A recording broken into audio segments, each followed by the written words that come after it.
एक बाबा जी हुंदे सी, उन्हां दे डेरे ते अल्लाह वाले सी, मुरीद बैठे हुंदे सी और भी दोस्त आके फैज़ हासिल करते सी, अच्छियां अच्छियां गल्लां दसदे सी। उन्हां दे कोल ना एक बंदा बड़ी दूरों रहीम यार खां तो आया सी, वो पक्का उन्हां कोल रहिंदा सी, उन्हां दा मुरीद सी, कुछ सिखदा सी, नवे नवे सबक पढ़दा सी, काफ़ी चिर उन्हां कोल रहा। एक दिन उन्हां को बाबा जी को इजाजत मंगदा कि बाबा जी मैनूं तुसीं हुण इजाजत दे दिओ, मेरा दिल करदा मैं पिछे चला जावां घर जाके ते मैं ਜਿਹੜੀਆਂ ਜਿਹੜੀਆਂ ਤੁਸੀਂ ਮੈਨੂੰ ਗੱਲਾਂ ਦਸੀਆਂ ना, मेरा दिल करदा मैं सारिਆਂ ਨੂੰ ਸਮਝਾਵਾਂ, ਉੱਥੇ ਜਾ ਕੇ ਤਬਲੀਗ ਕਰਾਂ, ਪਿਆਰੀਆਂ ਪਿਆਰੀਆਂ ਮਿੱਠੀਆਂ ਮਿੱਠੀਆਂ ਦੀਨ ਦੀਆਂ ਗੱਲਾਂ ਉਹਨਾਂ ਨੂੰ ਵੀ ਜਾ ਕੇ ਦੱਸਾਂ, ਆਪਣੇ ਦੋਸਤਾਂ ਨੂੰ, ਹਮਸਾਇਆਂ ਨੂੰ, ਪੜੋਸੀਆਂ ਨੂੰ, ਇਰਦ ਗਿਰਦ ਮੈਂ ਜਾ ਕੇ ਮੇਰਾ ਦਿਲ ਕਰਦਾ ਉਹਨਾਂ ਨੂੰ ਦੱਸਾਂ। ਤੇ ਬਾਬਾ ਜੀ ਕਹਿੰਦੇ ਆ ਮੇਰਾ ਖਿਆਲ ਆ ਹਾਲੇ ਥੋੜਾ ਜਿਹਾ ਚਿਰ ਹੋਰ ਰਹਿ ਲਾ। ਕਹਿੰਦਾ ਨਹੀਂ ਮੈਨੂੰ ਬੜੀ ਦੇਰ ਹੋ ਗਈ ਆ ਤੇ ਮੇਰਾ ਦਿਲ ਵੀ ਉਦਾਸ ਹੋਇਆ ਘਰ ਜਾਣ ਨੂੰ। ਕਹਿੰਦੇ ਚੱਲ ਠੀਕ ਆ ਤੂੰ ਚਲਾ ਜਾ।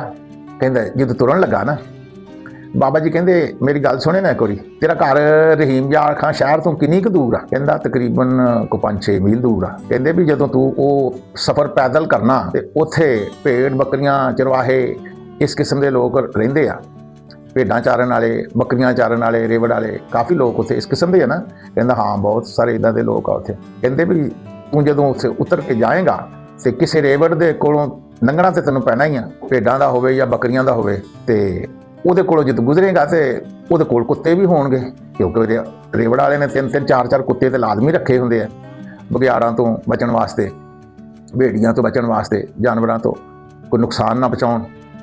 ਤੇ ਤੂੰ ਕੁੱਤੇ ਅਗਰ ਤੈਨੂੰ ਪੈ ਗਿਆ ਤੇ ਫਿਰ ਤੂੰ ਕੀ ਕਰੇਗਾ? ਕਹਿੰਦਾ ਮੈਂ ਇੱਕ ਉਹਨਾਂ ਨੂੰ ਵੱਟਾ ਚੱਕ ਕੇ ਮਾਰੂੰਗਾ। ਉਹ ਕਹਿੰਦੇ ਵੱਟਾ ਤੇ ਤੂੰ ਇੱਕ ਮਾਰ ਲੈਂਗਾ, ਉਹ 3-4 ਹੋਣੇ ਆ, ਇੱਕ ਨੂੰ ਮਾਰੇਗਾ 3 ਤੇ ਤੈਨੂੰ ਪੈ ਹੀ ਜਾਣੇ ਆ। ਕਹਿੰਦਾ ਮੈਂ ਫਿਰ ਇੱਕ ਸੋਟਾ ਲੈ ਲੂੰਗਾ, ਸੋਟਾ ਲੈ ਕੇ ਮੈਂ ਚੰਗਾ ਘਮਾਊਂਗਾ, ਇਦਾਂ ਘਮਾ ਕੇ। ਕਹਿੰਦੇ ਤੂੰ ਇੱਕ ਨੂੰ ਮਾਰੇਗਾ, 2 ਨੂੰ ਮਾਰੇਗਾ, ਉਹ 4-5 ਕੁੱਤੇ ਹੋਣੇ ਘੱਟ ਤੋਂ ਘੱਟ, ਉਹਨਾਂ ਨੇ ਤੈਨੂੰ ਵੱਢ ਲੈਣਾ ਤੇ ਤੇਰੇ ਜ਼ਖਮੀ ਕਰ ਦੇਣਾ। ਤੇ ਉਹ ਕਿੱਦਾਂ ਲੰਘੇਗਾ? ਪਰੇਸ਼ਾਨ ਹੋ ਗਿਆ। ਕਹਿੰਦਾ ਬਾਬਾ ਜੀ ਇਹਦਾ ਫਿਰ ਮੇਰੇ ਕੋਲ ਤੇ ਕੋਈ ਹੱਲ ਨਹੀਂ ਸਮਝ ਆਉਂਦਾ, ਤੁਸੀਂ ਕੋਈ ਸਮਝਾ ਦਿਓ। ਬਾਬਾ ਜੀ ਕਹਿੰਦੇ ਆ ਕਿ ਪੁੱਤਰਾ ਉਹਦਾ ਇਹ ਹੱਲ ਆ ਕਿ ਜਿਹੜੇ ਕੁੱਤੇ ਆ ਨਾ ਉਹਨਾਂ ਨੂੰ ਆਪਣਾ ਆਪ ਦਿਖਾਉਣ ਤੋਂ ਪਹਿਲੋਂ ਤੂੰ ਆਵਾਜ਼ ਦੇਣੀ ਆ, ਜਿਹੜਾ ਉਹਨਾਂ ਦਾ ਮਾਲਕ ਆ ਨਾ ਗਡਰੀਆ ਭੇਡਾਂ ਚਾਰਨ ਵਾਲਾ, ਉਹਨੂੰ ਆਵਾਜ਼ ਦੇਣੀ ਆ ਤੇ ਉਹਨੇ ਤੇਰੀ ਆਵਾਜ਼ ਸੁਣਨੀ ਤੇ ਤੂੰ ਉਹਨੂੰ ਕਹਿਣਾ ਬਈ ਮੈਂ ਲੰਘਣਾ ਚਾਹੁੰਦਾ ਤੇ ਆ ਜਰੇ ਆਪਣੇ ਕੁੱਤੇ ਜਿਹੜੇ ਨਾ ਇਹਨਾਂ ਨੂੰ ਰੋਕ। ਉਹਨੇ ਪਤਾ ਕੀ ਕਹਿਣਾ? ਉਹ ਕੁੱਤਿਆਂ ਦੇ ਨਾਂ ਲੈ ਕੇ ਨਾ ਇੱਧਰ ਬਹਿ ਜਾਓ, ਤੇ ਜਦੋਂ ਉਹਨਾਂ ਨੇ ਬਹਿ ਜਾਣਾ ਤੇ ਤੂੰ ਆਰਾਮ ਨਾਲ ਉੱਥੋਂ ਵੀ ਲੰਘ ਜਾਣਾ। ਤੇ ਕਹਿੰਦੇ ਇਹ ਆਵਾਜ਼ ਜਿਹੜਾ ਗਡਰੀਏ ਨੂੰ, ਚਰਵਾਹਾ ਜਿਹੜਾ ਨਾ ਉਹਨਾਂ ਦਾ ਚਰਵਾਹੇ ਨੂੰ ਜਦ ਤੱਕ ਤੂੰ ਆਵਾਜ਼ ਨਹੀਂ ਦੇਵੇਂਗਾ ਨਾ ਤੇ ਤੈਨੂੰ ਉਹਨਾਂ ਨੇ ਪਾੜ ਖਾਣਾ, ਉਹ ਜਿਹੜੇ ਕੁੱਤੇ ਉਹਨਾਂ ਨੂੰ ਤੈਨੂੰ ਚੀਰ ਦੇਣਾ। ਤੇ ਜਦੋਂ ਵੀ ਤੂੰ ਕੋਈ ਕੰਮ ਕਰਨ ਲੱਗੇਗਾ ਤੇ ਆਪਣੇ ਚਰਵਾਹੇ ਨੂੰ, ਆਪਣੇ ਮਾਲਕ ਨੂੰ ਆਵਾਜ਼ ਨਹੀਂ ਦੇਵੇਂਗਾ ਨਾ ਤੇ ਤੂੰ ਤੋੜ ਨਹੀਂ ਚੜੇਗਾ। ਉਹ ਕਹਿੰਦਾ ਬਾਬਾ ਜੀ ਹਾਲੇ ਮੈਂ ਆਪਣੇ ਚਰਵਾਹੇ ਨੂੰ ਆਵਾਜ਼ ਦੇਣ ਵਾਲਾ ਬਣਿਆ ਨਹੀਂ, ਹਾਲੇ ਮੈਂ ਇਸ ਕਾਬਲ ਨਹੀਂ ਹੋਇਆ ਕਿ ਮੈਂ ਆਪਣੇ ਮਾਲਕ ਨੂੰ ਆਵਾਜ਼ ਦੇਵਾਂ ਕਿ ਮੈਨੂੰ ਬਚਾ। ਹੁਣ ਨਹੀਂ ਮੈਂ ਜਾਣਾ, ਕਹਿੰਦੇ ਹੁਣ ਹਾਲੇ ਮੈਂ ਜਾਣਾ ਨਹੀਂ ਤੇ ਮੈਨੂੰ ਤੁਸੀਂ ਨਾ ਇਸ ਕਾਬਲ ਬਣਾ ਦਿਓ ਕਿ ਮੈਂ ਆਵਾਜ਼ ਮਾਰਾਂ ਤੇ ਤੁਸੀਂ ਪਹੁੰਚ ਜਾਓ। ਯਾਨੀ ਕੈਸੀ ਮਿਸਾਲ ਦਿੱਤੀ ਕਿ ਰਸਤੇ ਦੇ ਵਿੱਚ ਬਘਿਆੜ ਵੀ ਆ, ਕੁੱਤੇ ਵੀ ਆ, ਉਹਨਾਂ ਕੁੱਤਿਆਂ ਦੇ ਕੋਲੋਂ ਲੰਘਣਾ ਜਦੋਂ, ਉਹ ਕਿਸ ਤਰ੍ਹਾਂ ਲੰਘਣਾ? ਉਹ ਮਾਲਕ ਨਹੀਂ ਬਚਾਉਣਾ, ਉਹ ਤੂੰ ਆਪ ਨਹੀਂ ਬਚ ਸਕਦਾ।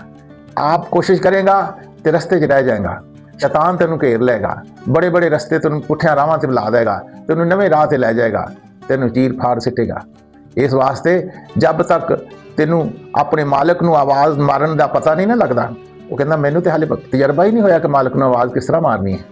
ਬਾਬਾ ਜੀ ਹੁਣ ਮੈਂ ਨਹੀਂ ਜਾਣਾ, ਮੈਂ ਉਦੋਂ ਹੀ ਜਾਵਾਂਗਾ ਜਦੋਂ ਮੈਨੂੰ ਪਤਾ ਲੱਗ ਜਾਏਗਾ ਨਾ ਕਿ ਆਪਣੇ ਮਾਲਕ ਨੂੰ ਆਵਾਜ਼ ਕਿਸ ਤਰ੍ਹਾਂ ਮਾਰਨੀ ਹੈ। ਉਹ ਫਿਰ ਰਹਿ ਪਿਆ।